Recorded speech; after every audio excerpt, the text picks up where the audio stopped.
अस्सलामुअलैकुम, welcome to Sadre blog YouTube channel. आज की इस वीडियो में हम बात करने वाले हैं सऊदी न्यू वीज़ा के बारे में, जिसका पासपोर्ट ईसीआर है, वीज़ा स्टैंप हो चुका है। उनका सवाल है कि इमिग्रेशन किस तरह करा सकते हैं। तो इमिग्रेशन इस वक्त ओपन है, इमिग्रेशन भी किया जा रहा है। जिनका इमिग्रेशन हुआ उन्होंने मुझे एक मैसेज भी किया, वो आप लोगों के साथ मैं शेयर करने वाला हूँ। जिन लोगों को सऊदी आए हुए 2 महीने 3 महीने हो गए, उनका सवाल है कि मुझे कफिल या कंपनी पसंद नहीं है, किस तरह मैं अपने देश जा सकता हूँ। जिसे काम करते हुए 3 साल कंप्लीट हो गया, उसका कफिल छुट्टी नहीं दे रहा है, या सऊदी आने के लिए मिनिमम कितना एज होना चाहिए, और भी बहुत सी डिटेल इस वीडियो में आप लोगों के साथ मैं शेयर करने वाला हूं। तो इस वीडियो को एक अभी से लाइक कर दीजिए, और चैनल पे पहली बार आता है चैनल को सब्सक्राइब कर लीजिए। सबसे पहले हम बात कर लेते हैं न्यू वीज़ा के बारे में। इस वक्त सऊदी का न्यू वीज़ा निकल रहा है। अगर आपका पासपोर्ट ईसीआर है या ईसीएनआर है तो आप वीज़ा लेके स्टैम्प करवा सकते हैं। और आप लोगों का सवाल होता है कि वीज़ा हमें कहाँ से मिलेगा। आप दिल्ली से भी ले सकते हैं और मुंबई से भी ले सकते हैं। अगर आपको ऑफिस का एड्रेस मालूम नहीं है तो आप नेट पे ऑनलाइन सर्च कर सकते हैं, जो वीज़ा कंसल्टेंसी के नाम से आपको वो ऑफिस मिलेगा, उसका आप रिव्यू देख सकते हैं और ऑफिस जाकर के आप बात कर सकते हैं। अगर उनके पास वीज़ा है तो आप वहाँ से वीज़ा ले सकते हैं। अगर आपका पासपोर्ट ईसीआर है, आप चाहते हैं किसी अच्छे कंपनी में जॉब करना या किसी अच्छी कंपनी का वीज़ा लेना, तो आपको वीज़ा जल्दी नहीं मिलेगा। अगर आपका पासपोर्ट ईसीएनआर है, उसके बाद आप गल्फ रिटर्नर है, तो आपको अच्छी कंपनी का भी वीज़ा आसानी से मिल जाएगा। बहुत से भाइयों का सवाल था इमिग्रेशन को लेकर के कि क्या इंडिया में इस वक्त ईसीआर पासपोर्ट वाले को इमिग्रेशन किया जा रहा है या नहीं किया जा रहा है। मैं कुछ कमेंट का आप लोगों का रिप्लाई दे देता हूं। मेरे पास एक कमेंट आया था सानी लाइफ स्टाइल का, ये सामने डिस्प्ले पे इसका स्क्रीनशॉट दे देता हूं। इन्होंने लिखा है, मेरा 6 जुलाई को इमिग्रेशन हो गया और पासपोर्ट ईसीआर था। अगर इमिग्रेशन बंद है तो इसका इमिग्रेशन कैसे हुआ। इन चीज़ को आप समझ सकते हैं। मैं आप लोगों को कई वीडियो में बताया कि इमिग्रेशन इंडिया में चालू है, पर पैसे दे करके आपको इमिग्रेशन कराना होगा। अगर पैसा आप नहीं देते हैं एजेंट को, जितने पैकेज में आपकी बात हुआ, तो वो आपको इमिग्रेशन नहीं करवाएगा। इमिग्रेशन नॉर्मल तरीके से होना बंद हो गया। अगर आप साइट से इमिग्रेशन करवाना चाहते हैं तो इमिग्रेशन हो जाएगा। इन भाई से मेरा बात भी हुआ था इंस्टाग्राम पे। इन्होंने बताया कि 20,000 रुपये देके इन्होंने इमिग्रेशन कराया। स्क्रीनशॉट सामने आप लोगों को डिस्प्ले पे दे दिया हूँ। दूसरा कमेंट हम पिक करते हैं, लिटिल बेबी के नाम से एक कमेंट। ये कहते हैं, भाई मुझे सऊदी आए हुए 2 महीने हो गए और मुझे कफिल या कंपनी पसंद नहीं है, वापस अपने देश जाना है। तो मैं आपको बता दूं, आप सऊदी काम के लिए आते हैं तो आपके पीछे कफिल या कंपनी पैसा खर्च करता है। अगर आपको 2 महीने हो गए आए हुए, आपको कफिल या कंपनी पसंद नहीं है, तो आपका इकामा नहीं बना, तो आप उसे कह सकते हैं मैं काम नहीं करूँगा। अगर फिर भी आपके ऊपर दबाव डालता है, आपको 90 दिन कंप्लीट नहीं हुआ, तो आप काम छोड़ करके बैठ सकते हैं। अगर आपको ऑफिस से लाया होगा तो ऑफिस में आपको छोड़ देगा या आपको न्याय खरूज दे करके वापस भेज देगा। अगर आप अपने शांति दिमाग से काम करना चाहते हैं, आपको लगता है कि मैं काम करूँगा या मेरे घर पे थोड़ा प्रॉब्लम है, तो आप किसी भी तरह से 90 दिन तक आप टाइम को काटो। जब 90 दिन कंप्लीट हो जाएगा तो वो आपका इकामा बनाएगा। 90 दिन के अंदर अगर वो इकामा आपका नहीं बनाता है तो उस पर पेनल्टी आ जाता है। 90 दिन से पहले आपको जानबूझ के परेशान किया जाएगा ताकि आपको काम पसंद ना आए, या अगर आप वापस जाना चाहें तो आप बिल्कुल जा सकते हैं।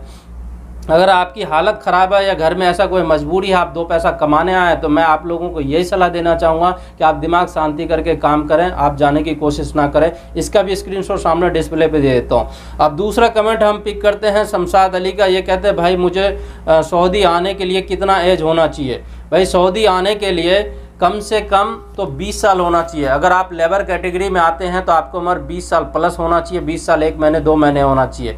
अगर आप ड्राइविंग में आना चाहते हैं तो 21 साल प्लस होना चाहिए। 21 साल 1 महीने 2 महीने होना चाहिए। तो ये एज खास करके मैटर करता है। और आप लोगों का सवाल ये भी होता है कि मैक्सिमम एज कितना होना चाहिए। मैक्सिमम 50 भी हो सकता है, 55 भी हो सकता है। जो कंपनी आपको हायर कर रहा है वो उनकी वो होती है कि वो कितना एज तक आपको वो हायर कर सकते हैं। दूसरा सवाल हम पिक करते हैं एमडी बाबिन का। ये 3 साल पूरा हो गया मुझे सऊदी में काम करते हुए, कफिल मुझे अपने देश नहीं भेज रहा है। आप अपने कफिल से प्यार से पेश आओ। अगर नहीं भेज रहा है तो आप मकतब आमिल में जाके अपने कफिल के खिलाफ केस कर सकते हैं, वो आपको भेजेगा। आपको सैलरी नहीं दे रहा है या सैलरी टाइम से नहीं दे रहा है या आपका कॉन्ट्रैक्ट कंप्लीट हो गया, आप अपने देश जाना चाहते हैं, तो आप मकतब आमिल में केस कर सकते हैं। आप लोगों को खास और गुड न्यूज़ मैं आपको एक और दे दूँ। अगर आपको कफिल परेशान करता है या आप अपने कफिल के खिलाफ कोई भी केस करना चाहते हैं तो अब आपको लेबर कोर्ट जाने की ज़रूरत नहीं है।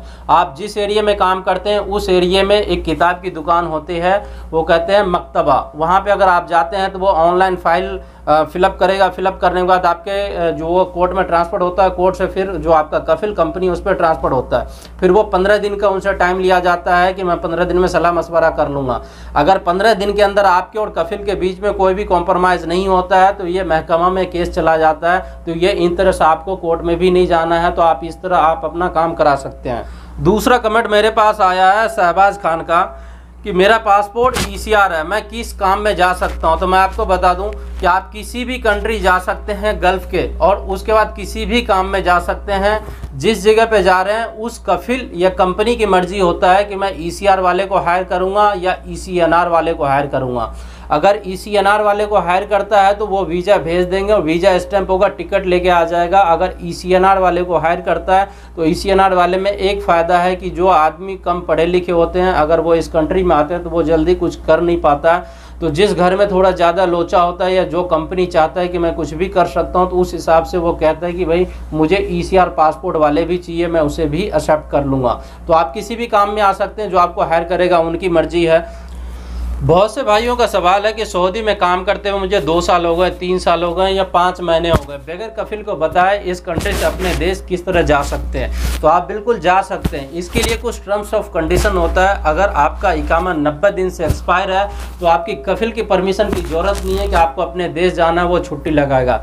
आप डायरेक्ट लेबर कोर्ट या मकतब आमल से जा करके आउट पास ले सकते हैं, एग्जिट लगवा सकते हैं, या इंडियन एम्बेसी जा करके आप अपना काम करा सकते हैं। अगर आपका इकामा वैलिड है और आपको टाइम से सैलरी मिल रहा है तो आप कफिल या कंपनी के मर्जी के बगैर आप यहां से छुट्टी नहीं जा सकते हैं। क्योंकि आप लोगों के बहुत से सवाल था इसके ऊपर कि मैं किस तरह बगैर कफिल को बताए जा सकता हूं।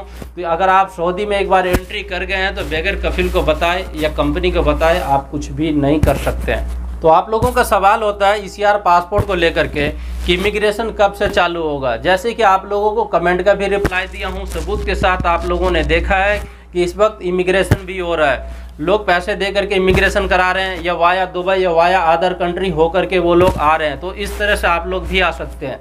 नॉर्मल तरीके से इंडिया में इमिग्रेशन कब से चालू होगा इसके ऊपर अभी कुछ भी क्लियर नहीं है। जिसका पासपोर्ट इस वक्त ECR है उसे वीज़ा मिलना बहुत ही ज़्यादा दिक्कत हो रहा है। अगर आपका पासपोर्ट भी ECR है, आप सऊदी में काम के लिए आ गए हैं और काम करते हुए आपको 3 साल कंप्लीट हो गया किसी एक कंट्री में, तो आप अपने पासपोर्ट को एक्सचेंज करा सकते हैं।